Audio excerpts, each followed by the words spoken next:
And I call the member for McKellar. Oh, thank you very much. That was quite a substantive speech. Went on for a very long time, and I think the member for North Sydney, who claims not to have a lot of... Oh, thank you.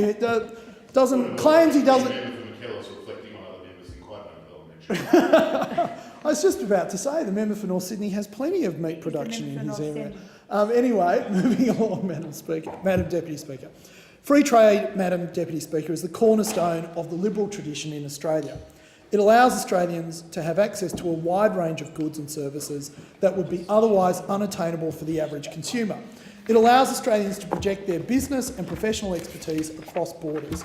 In short, Madam Speaker, it allows Australians to thrive unencumbered by the constraints of protectionism that those opposite would introduce if they were given the chance.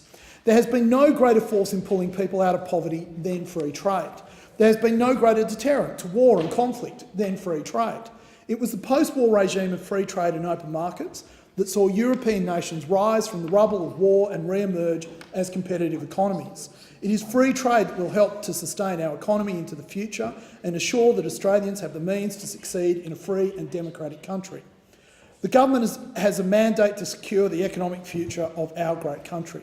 As part of this commitment, we must continue to seek out and find new trade agreements that enable our nation to provide a better future for its citizens and its people, but more importantly, a better world for all of us to live in. After all, it is this commitment that has helped to fuel over 26 years of uninterrupted economic growth. So what I love about this particular free trade agreement is that it was not only opposed by Labor, but dismissed by them. The Leader of the Opposition said the Prime Minister should have realised ever since Donald Trump got elected back in November, the Prime Minister should have realised that the Trans-Pacific Partnership was dead. Well, the TPP's dead, he said. I think, in the words of Mark Twain, his appearance was mightily deceiving. I think we call this an oops moment, Madam Deputy Speaker. I would say the Leader of the Opposition has egg on his face, but I'm starting to think that he actually enjoys it, so I don't want to encourage more of it.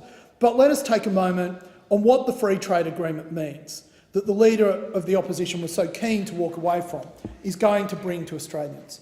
The TPP-11 will eliminate more than 98% of tariffs in a trade zone with a combined GDP of $13.7 trillion. And the countries included in this trade agreement are the fastest growing in the world. It was complicated and difficult. In total, it represents 18 new free trade agreements.